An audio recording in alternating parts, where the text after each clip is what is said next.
no final, essa ideia de que o cérebro é o nosso verdadeiro sistema de produção de inteligência, na verdade, inteligência não é uma boa palavra, né? Mas de tratamento, de sofisticação no tratamento do mundo, é uma ideia ingênua. É uma ideia completamente ingênua. Por exemplo, existe quase um paradoxo, existe um fenômeno muito curioso, que é o efeito Flynn. O que é o efeito Flynn? Desde que se começou a medir sistematicamente a inteligência, no final do século XIX, ela vem crescendo. Uma pessoa com uma inteligência média do final do século XIX seria considerada rebaixada cognitiva hoje em dia. Por que isso vem acontecendo? Tem alguma coisa a ver com transformação biológica? Não tem escala de tempo para isso, é claro que não. É o quê? É a maneira como a gente enxerga as coisas. A maneira como a gente enxerga está ligada ao quê, em última análise? Não o quanto de informação a gente processa no cérebro, mas o quanto esta camada que a gente está processando está estruturada em ombros de gigantes. O quanto ela já emerge de tudo. Então, por exemplo, tem muitos pais que têm muita preocupação com os filhos usando celular, com internet, etc. Tal. Eu sou um desses pais. Mas tem um outro lado que eu acho fantástico, que minha filha de 3 anos, eu sei que ela está... por exemplo, ela já entende o conceito da internet, que, sobretudo no Brasil, né, que a internet sai do ar, entendeu? Ela entende perfeitamente, que é uma coisa que está no ar, que diferentes celulares apresentam o mesmo desenho, mas que, eventualmente, se ela sair de uma coisa que ela está assistindo, ou ela está na mesma conta, ou então ela vai precisar... que alguém bote lá para ela. Então ela entende que não é simplesmente migrar para outro celular e continuar vendo, que não é um replicador. Ela entende que tem algum gap ali no meio do caminho, mas ela entende que todos os celulares, enfim, a TV, tudo dá para você ver a mesma coisa, Ela porque a internet sabe que é possível ver um desenho num retângulozinho preto. Exato. Ela saber que isso é possível já é um avanço absurdo. Não é, total. Fora que agora com a internet e a gente tendo mídia pra caralho, a gente tem o poder de ter muito mais referência e a gente consegue tomar conclusões melhores que a gente só não conseguiria porque não tinha informação, ó, não tinha os ombros gigantes antes pra você tirar essas conclusões que agora é possível. Sim. Agora, certas coisas se tornaram óbvias, mas não foi por causa de um avanço da nossa biologia, mas foi um avanço social, né? Exatamente, eu concordo totalmente com o que você está dizendo. Eu só repeti o que você falou, de outra forma. Mas eu gostei mais do jeito que você falou. Ficou melhor. Mais direto, assim, mais preciso. Mas muito como bom. é que faz? Assim, então, calma aí. O que torna, por exemplo, eu diria que você é um cara mais inteligente que a média. O que tem diferente no teu cérebro, então? Eu não vou me colocar nessa posição, tá? Eu vou dizer o seguinte. Quem colocou foi ele, né? Tá, então eu não vou responder em primeira pessoa, Tá. porque eu tenho minhas dúvidas. Mas vamos lá. O que acontece é o seguinte. Existe um conceito que foi criado por um cara chamado Binet, que é sobre capacidades que se juntam e formam um fator que a gente chama de fator G, que é a sua inteligência geral. Do que é feita a sua inteligência geral? Ela é feita de habilidade numérica, memória de curto prazo, processamento de linguagem, processamento visoespacial. Então, por exemplo, você imaginar como é que você vai estacionar o carro, você imagina na sua cabeça, você, essas coisas todas. Esse tipo de coisa. A inteligência, como esse conceito, ela é mensurável. Então, efetivamente, os testes, por um teste de QI, eles medem alguma coisa e isso que é medido está correlacionado com o funcionamento neural, tá? Então, você tem, de fato... Por exemplo, você faz estudos com eletroencefalografia, que são ondas na verdade, padrões elétricos do cérebro que a gente mede através de ondas, e a gente vê algumas assinaturas que têm a ver com essas medidas que são feitas no teste, tá? Então, você faz o aplicativo, testa lá, aí você vê que tem alguma coisa na biologia que se correlaciona. A correlação não é muito precisa, tá? Mas existe algum nível de correlação, sim. Tá? Isso aí tá dado.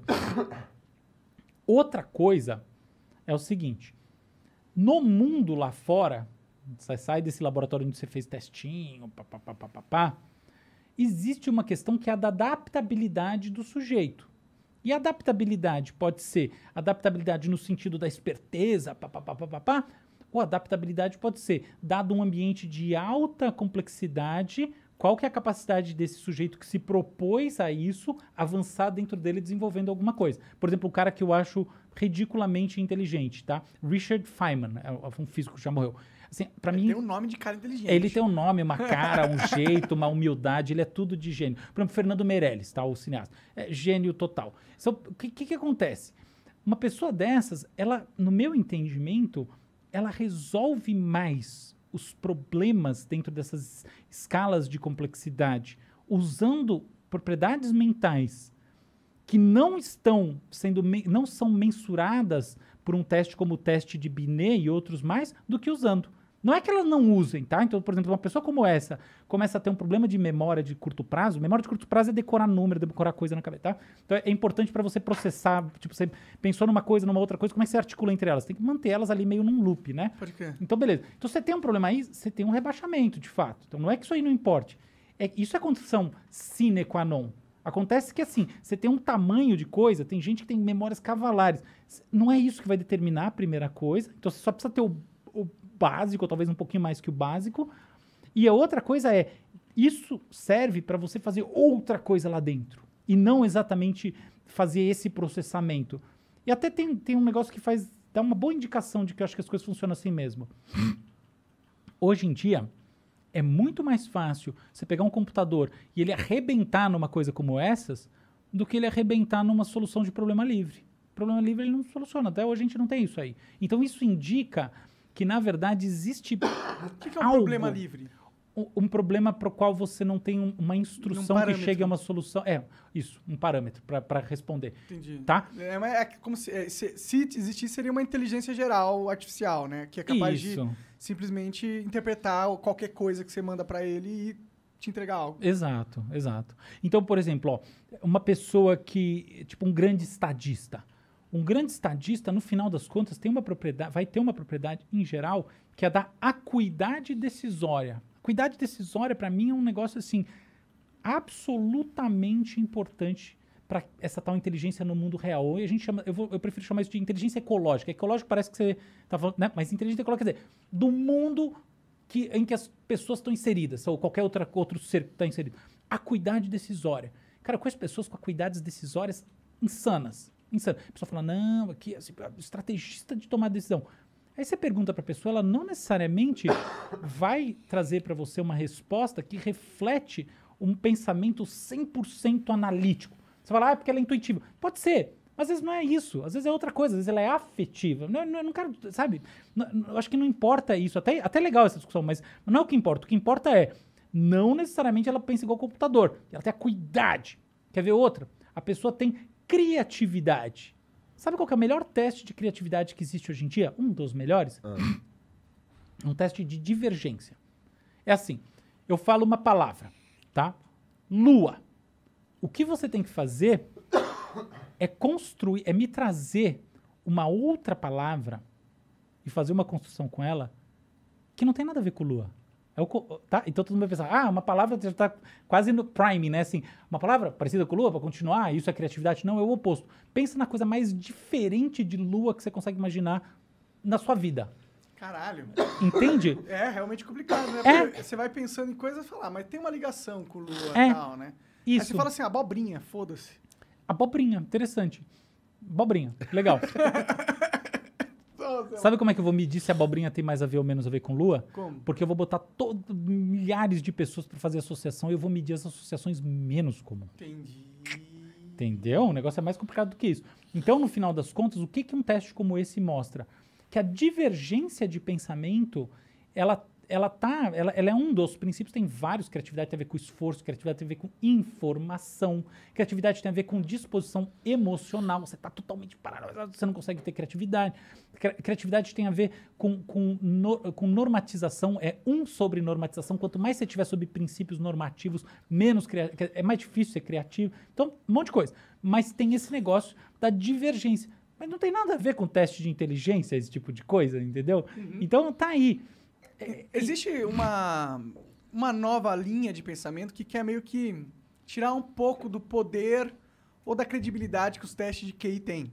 Uhum. Eu acho que é muito pelo que você está falando isso, porque ele realmente não mede todas as formas com que o ser humano pode ser bem sucedido na vida e, portanto, não é um teste de inteligência como inteligência geral, que é realmente que a gente está querendo chegar, né? Inteligência como a capacidade do cara conseguir algo que ele se planejou a fazer. Exato, exato. Vai E eu- medir as competências de forma separada. Sim.